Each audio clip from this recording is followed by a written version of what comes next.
Video call पे मैंने उसका लिटरली देखा चेहरा, जिस पर नील पड़े हुए थे, नील के निशान, मुंह से खून बह रहा था। मेरा नमस्कार, न्याय के आज चैनल में आप सभी का फिर से स्वागत है। और आज मैं आपके सामने जो समस्या लेकर आई हूँ वो एक जेन्युइन और बहुत ही गंभीर विषय है,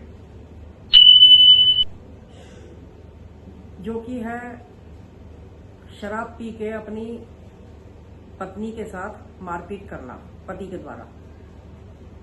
ऐसे किस्से बहुत आए दिन सुनने को मिलते हैं और उनके खिलाफ कोई भी आवाज नहीं उठाई जाती है। आवाज इसलिए नहीं उठाई जाती क्योंकि उन महिलाओं को डर रहता है कि अगर हमने अपने पति को पुलिस में दे दिया या जेल भिजवा दिया तो उनके घर के खर्चे का क्या होगा। यही सोच के वो महिलाएं चुप बैठ जाती हैं और उनकी प्रताड़नाओं को सहन करती रहती हैं। लेकिन ये काफी हद तक गलत है। अगर वे आवाज ही नहीं उठाएंगी तो वो तो दिन पे दिन उन पुरुषों की हिम्मत बढ़ती चली जाएगी और उनकी हिम्मत को रोक लगाने के लिए, जिससे और महिलाएं भी उनका सपोर्ट ले सकें उनकी इस पहल का, तो उनको अपनी आवाज उठानी चाहिए।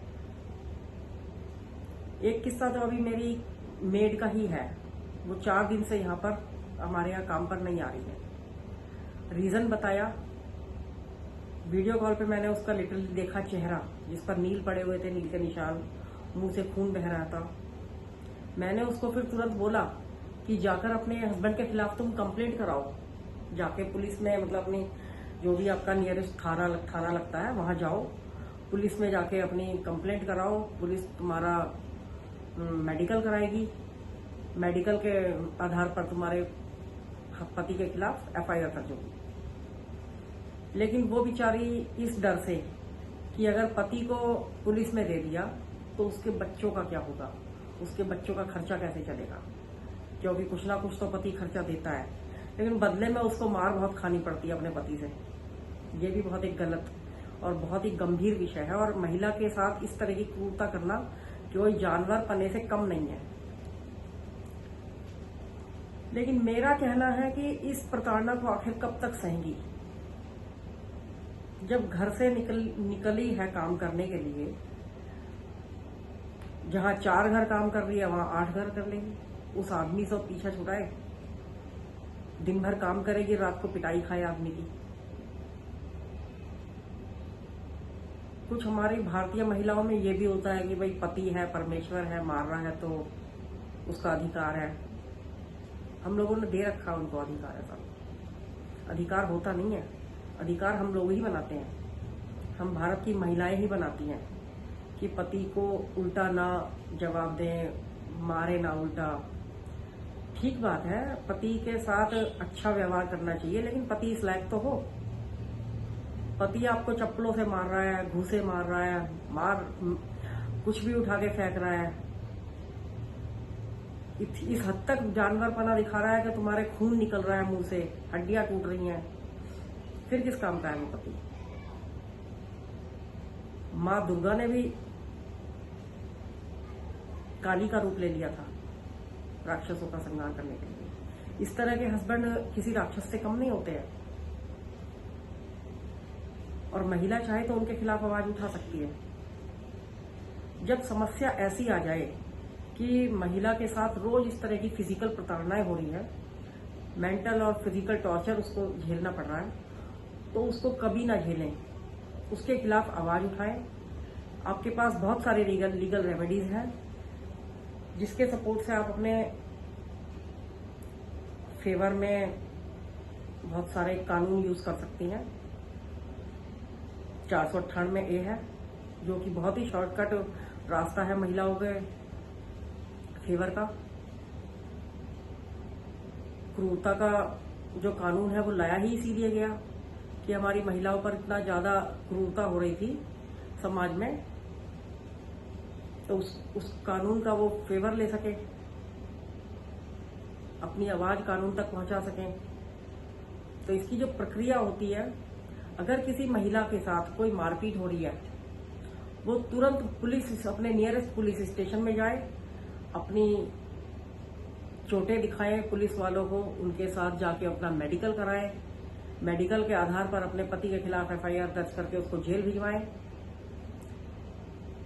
और अगर जेल नहीं भिजवाना चाहती हैं, मतलब उन्हें ये रास्ता नहीं दिखाई देता है, तो डोमेस्टिक वायलेंस का केस उनके खिलाफ फाइल कर सकती है। डोमेस्टिक वायलेंस में उनसे भरण पोषण मांग सकती है, अलग रहते हुए भी। उनके साथ रहना कोई जरूरी नहीं है, अगर खर्चे का डर है तो उनसे दूर रह कर भी अपने बच्चों के लिए और अपने लिए डोमेस्टिक वायलेंस में भरण पोषण का अधिकार प्राप्त कर सकती है कोर्ट के द्वारा। तो इतने सारे रिलीफ जब हमें कानून की तरफ से उपलब्ध है, तो क्यों नहीं उसका फायदा उठाती है महिलाएं। उठाना चाहिए महिलाओं को इस चीज का फायदा, नहीं तो ये पुरुषों का जो अत्याचार है बढ़ता जाएगा और महिलाएं उसकी प्रताड़ित होती रहेंगी। मुझे आए दिन जैसे अपनी मेरी मेड आके बताती है, जी आज मेरे पति ने ये मारा, आज मेरे पति ने ऐसे कर दिया, मेरा हाथ तोड़ दिया, मुझे परेशान हो जाती हूँ मैं ये सब सुन के। मैंने बोला भाई मुझे ये बातें मत बताओ, अगर तुम्हारे बस की कुछ है तो उसको करो, अदरवाइज मुझे ना बताओ। मैं ऐसी महिलाओं के फेवर में नहीं जो चुपचाप पति की पिटाई सहन करती हैं। ठीक बात है, बहुत से किस्से झूठे भी होते हैं, लेकिन जो प्राइमा फेसाई मुझे दिखाई दे रहा है कि हाँ भाई इसको बेचारा उसका हस्बैंड परेशान कर रहा है, मार रहा है, पीट रहा है, जानवर बन रहा है, तो उस जानवर को हम क्यों सपोर्ट करेंगे। महिलाओं को उसके खिलाफ आवाज उठानी चाहिए और अपनी आवाज खुद ही उठानी पड़ती है। कानून भी उसी का साथ देता है जो अपना साथ फूंक देता है। घरों में इस तरह की प्रताड़नाएं इस कारण से भी होती हैं कि कुछ पुरुषों का कहना है, कुछ पुरुषों का मानना ही है बल्कि, कि महिला हमारे पैर की जूती है, वो कमाती तो है नहीं, घर में पड़ी रहती है। क्या ऐसा कहना सही होगा? वो घर का काम, बच्चों का देखभाल पुरुषों से ज्यादा काम करती है महिला।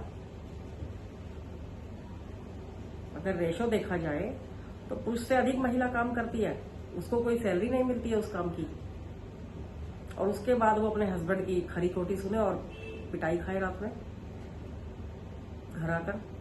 शराब पी के तोड़फोड़ मचाए उसका हस्बैंड, उसकी मानसिक और शारीरिक स्थिति को बिल्कुल नरक करके रखते। तो ऐसी महिलाओं को अपने लिए जरूर आवाज उठानी चाहिए, कोर्ट का दरवाजा खटखटाए जरूर, अपनी एक एप्लीकेशन दे वकील के द्वारा, डोमेस्टिक वायलेंस का केस फाइल करे, जिससे अपने भरण पोषण के लिए, रहने के लिए न्यायालय से मांग कर सके। उसमें अपने पति के साथ रहना कोई जरूरी नहीं है कि वो जो उनके साथ में रहेगी।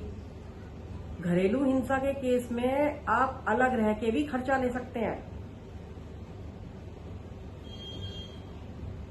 हस्बैंड की ड्यूटी है, अगर आप प्रूफ कर देंगे कि भाई मेरे साथ, मुझे इस हस्बैंड के साथ रहना पॉसिबल नहीं है, इसके साथ रहने से मेरी जान को खतरा है, मेरे बच्चों के साथ आए दिन मारपीट होती है, मेरे साथ आए दिन मारपीट होती है, मेरे बच्चों की मेंटल स्थिति पर उसका क्या असर पड़ेगा, तो वो उसके खिलाफ एक्शन ले सकती है।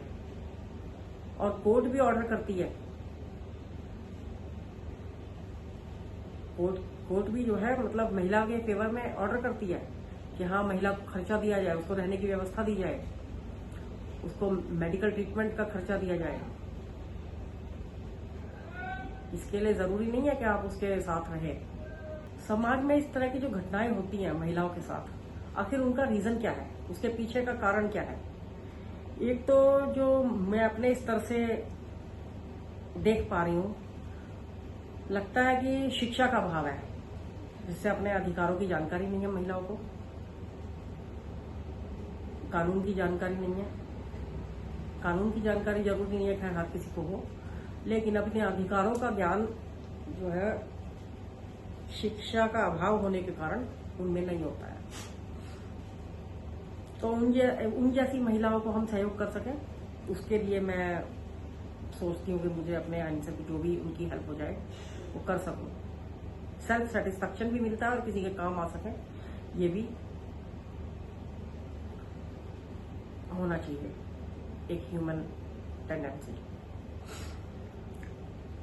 तो और कुछ महिलाएं शर्म के कारण नहीं जाती हैं, क्योंकि उन्हें एक टैग लगा के रखना है अपने माथे पे कि हाँ भाई हमारा हस्बैंड है, हम एज ए हस्बैंड वाइफ रह रहे हैं। भले ही वो दिन रात घर में इतना कलह है कि मतलब शांति तो है ही नहीं बिल्कुल भी, मारपीट और झेल रही हैं, लेकिन उन्हें अपने समाज में दिखाना कि भाई हाँ हस्बैंड है, हमारे साथ रह रहा है, बस केवल इस टैग के लिए। क्या करोगे ऐसे टैग का जो हस्बैंड तुम्हारी रिस्पेक्ट ही नहीं करता है, जानवर से भी बदतर व्यवहार करता है। एक ना एक दिन तो आपको एक्शन लेना ही पड़ेगा। जो शिक्षित महिलाएं हैं वो तो कम से कम अपने पैरों पे खड़ी हैं, वो तो ले सकती है इस तरह का एक्शन। इवन एक कुछ सरकारी महिलाएं, सरकारी टीचर भी मेरी नजर में ऐसी हैं जो इस प्रताड़ना का शिकार हैं, वो खुशी खुशी उसको झेलती हैं, उनके साथ भी मारपीट होती है। वो तो आखिर सैलरी ले रही हैं, क्यों मारपीट झेल रही हैं? क्योंकि उन्हें अपने हस्बैंड का टैग रखना है, उन्हें तलाकशुदा नहीं बनना है, उन्हें हस्बैंड के बिना नहीं रहना है, एक हस्बैंड नाम का स्टैच्यू अपने साथ लेकर घूमना है, जो समाज में तो स्टैच्यू बन के घूमता है लेकिन घर में आते ही उसके साथ मारपीट करता है। ऐसे भी बहुत सारे केसेस देखने को मिलते हैं। तो उसमें गलती महिलाओं की है जो उन्हें इस तरह का बढ़ावा देती हैं। अगर अपने हस्बैंड के खिलाफ एक्शन ले, 498 के उनके खिलाफ मुकदमे दर्ज कराएं, उनको जेल भिजवाएं, पुलिस का डर दिखाएं, तो हो सकता है उनके व्यवहार में कुछ कमी आए, उनके इस तरह की प्रताड़नाओं में कुछ कमी आए। लेकिन अगर जब तक आवाज नहीं उठाओगे तो फिर समस्या का समाधान नहीं हो पाएगा। अच्छा, कुछ देखा गया है कि हस्बैंड के दूसरी औरतों के साथ रिलेशंस होते हैं, फोन पर चैटिंग में लगे रहते हैं, अपने घर में टाइम नहीं देते। अब ये जो समस्या हुई है, जो हमारी मेड के साथ हुई है, केवल एक फोन पे हाथ लगाने के कारण हुई है। वो फोन की घंटी बजी और फोन के हाथ लगा दिया। हस्बैंड ने इसी बात पे बहुत बुरी तरह पीटा, बहुत बुरी तरह मारा, इवन फोन भी तोड़ दिया अपना, कि पता नहीं उस फोन में ऐसा क्या है जो वो देख लगे। भाई अगर ऐसा है तो आप बेचारी किसी की लाइफ क्यों बर्बाद कर रहे हो? पीछा छुड़ा लो उससे, उसको अपना तलाक देके अपना दूसरी शादी जो भी तुम्हें करनी है वो करो। क्यों उसको बेचारी को मार रहे हो दिन रात दूसरी औरत के पीछे? जब पुलिस के डंडे लगते हैं ऐसे लोगों को, तभी उनको अकल आती है।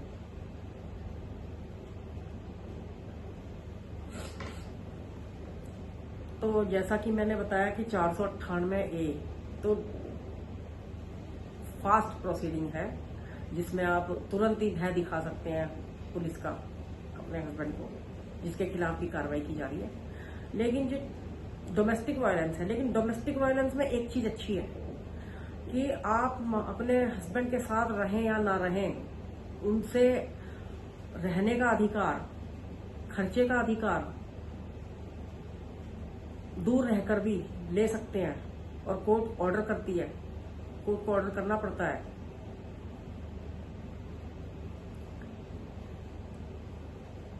कहीं कहीं देखा गया कि महिलाएं अगर अपने पैरों पे खड़ी है, पैसे कमाती है,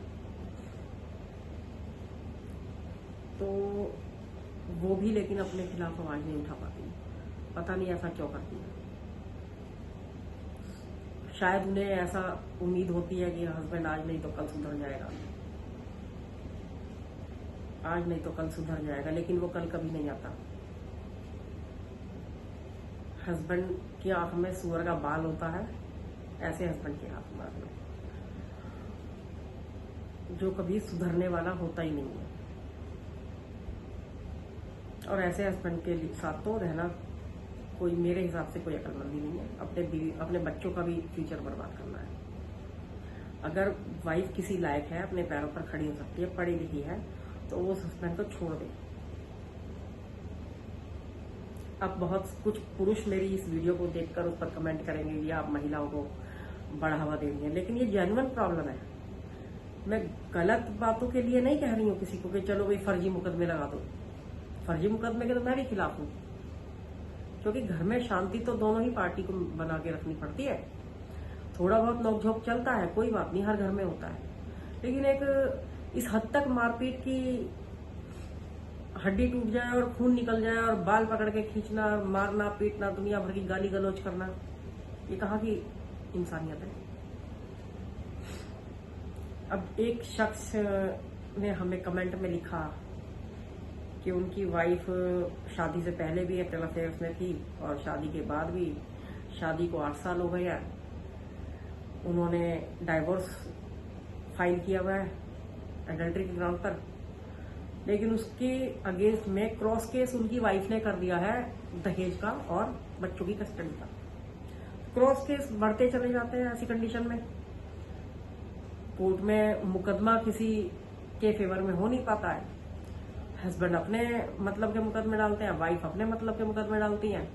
नतीजा होता है कि कोर्ट में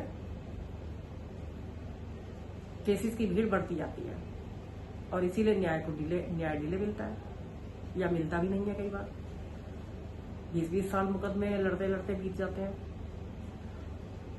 तो कुछ हद तक अगर महिलाएं चाहें तो अपने स्तर पर भी अपनी समस्याओं का निपटारा कर सकती हैं। सबसे छोटा रास्ता तो यही है कि अपना थोड़ा पुलिस का भय दिखा के अगर काम चलता है तो चला लें, अदरवाइज फिर डोमेस्टिक वायलेंस का दरवाजा खटखटाए। थोड़ा सा लेंदी प्रोसेस है, कोर्ट में तो पता ही है आपको कि केसेस की भीड़ है, और फिर हस्बैंड भी उसके अगेंस्ट में क्रॉस केस कुछ ना कुछ डालेंगे जरूर। वही है जैसा कि अभी बताया कि एक हस्बैंड ने अपने वाइफ के खिलाफ तलाक डाला है तो उन्होंने उसके अगेंस्ट में कुछ दहेज के और उसके मुकदमे लगा दिए। यही चूहे बिल्ली वाला खेल जो है कचहरी में चलता रहता है। या तो वही है कि माँ दुर्गा और काली का रूप धारण कर लें जिससे कि हस्बैंड को बढ़ावा ना मिले। उन हस्बैंड के लिए कह रही हूँ मैं बेसिकली, जो राक्षस है, जो अच्छे हैं, डिसेंट हैं, उनके लिए मेरा ये कहना नहीं है। जो वाकई में ही प्रताड़ित करते हैं, मारते हैं, पीटते जानवर किस्म के हैं, उनके खिलाफ तो आवाज जरूर उठानी चाहिए और अगर हो सके तो अपने स्तर पर ही मामला निपटा देना चाहिए।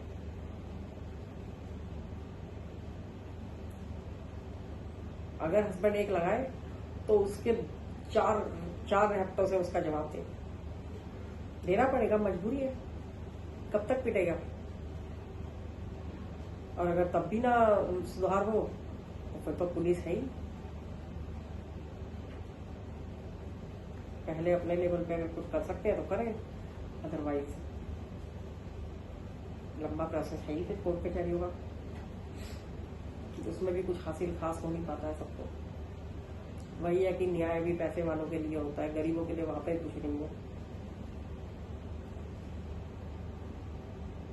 तो ये समस्याएं हैं समाज में जो बहुत ही गंभीर और कुपोषण टाइप की समस्याएं हैं,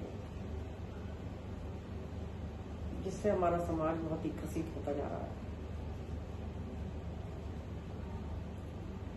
चलिए, ये भी समस्या एक एंडलेस की तरह ही है। इस पे मैंने कुछ रिलीफ जो बताए हैं उनका फायदा उठाएं और आईपीसी के सेक्शंस हैं जैसे 323, 324, 325 और 506, 509 के तहत, 498 के तहत आप जो है इसमें रिलीफ ले सकते हैं, जो थोड़ी शॉर्ट प्रक्रिया है। और मैं आशा करूंगी कि आपको मेरे द्वारा जो दी गई जानकारी है आप उसका फायदा उठाएं और अपनी आवाज उठाएं और अपने अधिकारों का हनन ना होने दें।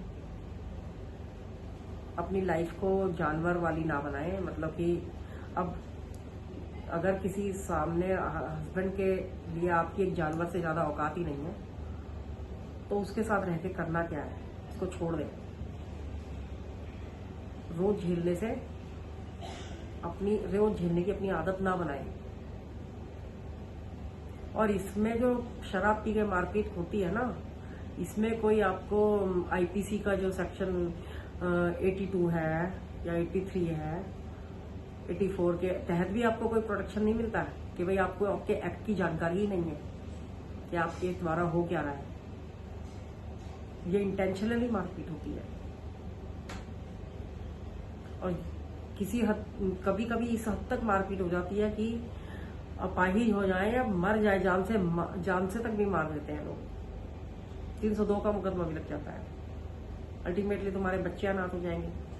तो उस हद तक ना जाने दें अपनी समस्याओं को, उनके खिलाफ आवाज उठाएं और अपने लिए या तो कानून का दरवाजा खटखटाएं या फिर अपने खुद के अपने 2 हाथों का उपयोग करें, क्योंकि हस्बैंड के भी 2 हाथ पैर हैं, आपके भी 2 हाथ पैर हैं। कहीं से नारी कमजोर नहीं है। पिटने की तो बिल्कुल कतई भी जरूरत नहीं है। चाहे बात गलत हो या सही हो, मार पिटाई बिल्कुल अच्छी नहीं होती है। तो ठीक है जी, किसी को मेरी बात कोई बुरी लगी हो तो उसके लिए क्षमा चाहती हूँ मैं। और ये हर पुरुष के लिए नहीं है। जो अपवाद है इस समाज, मतलब इस समाज में जो धब्बा है पुरुष के नाम पर, ये उन लोगों के लिए बात है मेरी। तो उन लोगों को में सुधार लाने के लिए इस तरह के एक्शन लेने पड़ते हैं। ठीक है, ओके। अब मैं अपनी वार्तालाप को यहीं विराम देती हूँ। आगे नई कोई समस्या लेकर आएंगे। मेरी मेड की अगर ये समस्या सामने ना आई होती तो मैं इस टॉपिक पर नहीं बोल पाती इतना, क्योंकि ठीक है, मतलब कहाँ तक हम सोसाइटी को, मतलब किस किस के घर को देखें जाके। और मेरे खुद की पर्सनल, मेरे सामने आंखों के सामने का जो किस्सा है वो मेरे से छिप नहीं पाया, तो मैंने आप लोगों को शेयर किया और उसके प्रॉस एंड कॉन्स बताए। ठीक है जी, आप सभी को मेरा नमस्कार। आगे फिर उपस्थित होंगे नया कोई टॉपिक लेकर।